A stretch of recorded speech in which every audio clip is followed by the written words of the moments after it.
Hello everyone, I'm Shanon, and I always have the same problem. I never know which book to pick before bed. I always want to read them all at once. But this book over here might solve one of my problems, because it's called The Last Book Before Bedtime, a story by Nicola. Let's have a look. At the end of a day that's been filled with lovely things that ping and beep and buzz and glow, there's nothing better than one last book before bed. You could say it's the most important story of the whole day. But which story will it be? Hello? Three little pigs, can you hear me? I said, what could the last book before bed possibly be? But I'm in the middle of a game. The last book before bed? Oh, that sounds interesting. Please excuse us. We seem to be having some technical difficulties. Excuse me, Three Little Pigs. It's time for the story to start now. We have a really sleepy reader here, and we need a bedtime story. Is there time for cake first? Get ready, little pigs, or we'll read something else. Come on, let's get this show on the road. Right, at last, we can get started. Once upon a time, there were three little pigs.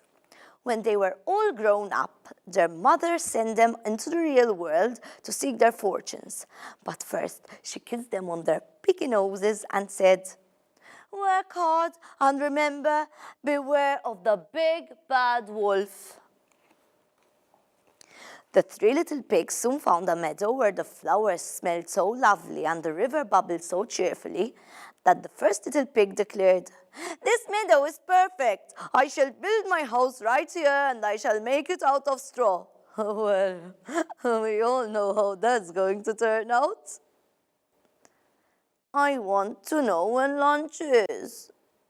But before the first little pig could even start building his house, there was a rather pink interruption. Hello?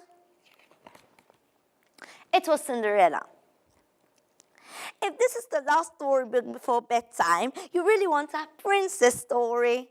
My book has romance, an evil stepmother, and everyone knows princess stories are made into films and toys.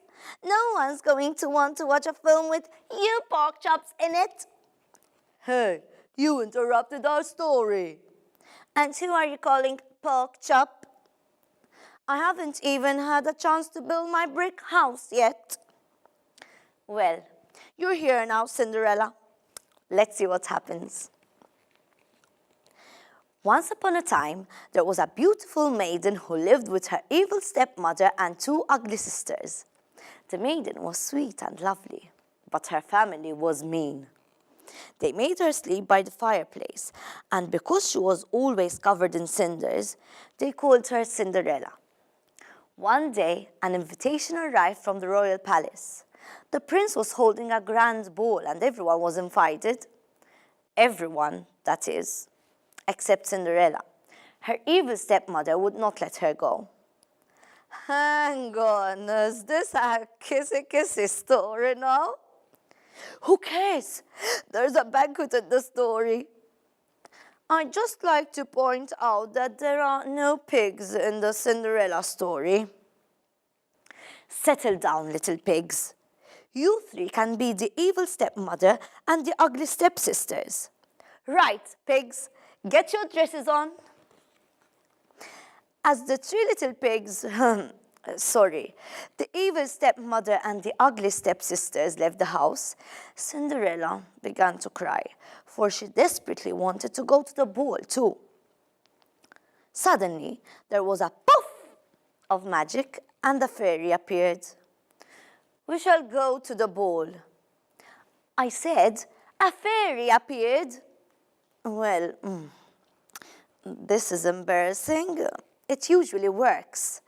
Let's try again. But who's going to be the fairy? I'm just looking forward to the cake. Suddenly, there was a poof of magic and Little Red Riding Hood and the Big Bad Wolf appeared? That's a surprise.